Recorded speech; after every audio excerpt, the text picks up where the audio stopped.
در مورد سفر به کشورهای مختلف برای جهاد حدود 15 سال پیش من در یک برنامه صحبت کردم. دوست عزیز تاجیکی سوال کرده بودن که ما برای جهاد میخوایم بریم عراق.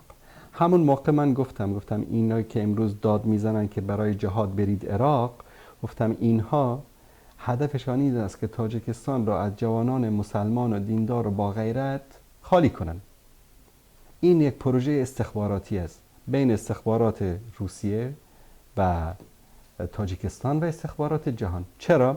تو جوان با زن و بچت بلند می شدی، از تاجیکستان می رفتی روسیه، از روسیه می رفتی ترکیه، از ترکیه می رفتی سوریه، از سوریه می رفتی عراق. کسی جلوی تو رو نمی گرفت. در حالی که امروز یک شبهه‌ای هست در مورد یک نفر، میریزن در خانهش در تاجیکستان، رو میگیرن ترمه میکنن یا زندان میکنن.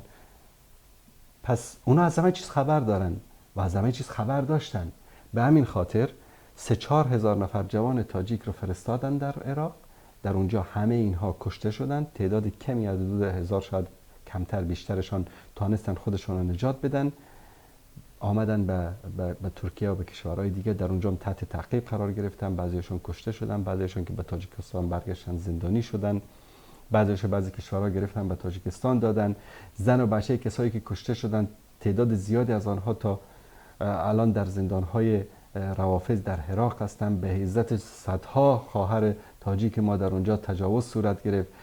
تعدادی رو که برگشتانن به تاجیکستان که در چه وضعیتی زندگی میکنن الله متعال میداند.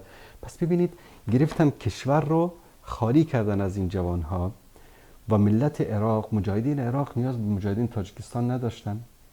این رفتن سفر کردن از این کشور به اون کشور به بهانه برف جهاد و فلان این چیزا، اینا همه یک بازی‌های استخباراتی است. پاکستان چطور دیندارها و مسلمانای پاکستان رو تصفیه کرد در زمان پرویز مشرف؟ راه رو باز کرد، گفت برید جهاد افغانستان، در حالی که پایگاه‌های هوایی پاکستان توسط نیروهای آمریکایی استفاده می‌شد برای زدن مجاهدین. از یک طرف مرزهای خودش رو باز کرده بود که برید جهاد افغانستان. علمای پاکستان مولوی فضل الرحمن گفت صبح تا شام برید جهاد افغانستان، جهاد است. چی شد نتیجه؟ 20-25 هزار جوان پاکستانی رفتن در افغانستان، با مجاهد که نرسیدن، هیچی به مجاهدین نرسیدن، در همون راه‌ها بمباران شدن، همه کشته شدن. چی شد نتیجه؟ پاکستان شر 20-25 هزار جوان حماسی به اصطلاح که دین میخواستن، شریعت میخواستن، همه اینا رو تصفیه کرد در افغانستان. تاجیکستان تصفیهشان کرد در عراق. همینطوری کشورهای عربی فرستادن افغانستان، سوریه، عراق تصفیه کردن. تا که ما جوانها، ما مسلمان‌ها باید فریب این بازی‌های استخباراتی کشورهای کافری رو، کشورهایی که در خدمت کفار هستن رو بخوریم و جوانهای خود ما رو اینطوری به کشتن بدیم؟ عزت و ناموس شرف نوامیس خود ما را در اختیار روافض و دشمنان دین قرار بدیم؟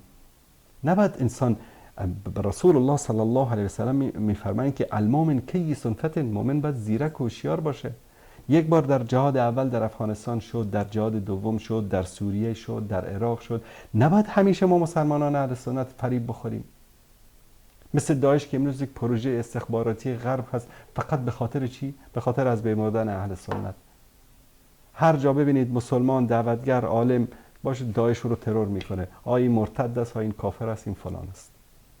امروز ببینید همین داعشی ها در سوشال میدیا صبح تا شام از شیخ صالح پردری گرفته الا ماشاءالله همه ما کی هستیم، اینها نمیدونم مرتدن، اینا فلانن، اینن اونن. گاهی دیدید اون نشسته باشن مثلا برای شارون، برای ریگن، برای بوش مثلا صحبت کرده باشن؟ هرگز. پس فریب این بازی ها رو نخورید که والا ما میخوایم از افغانستان بریم به جهاد به کشور دیگر و از کشور دیگر بریم به جهاد به کشور دیگر.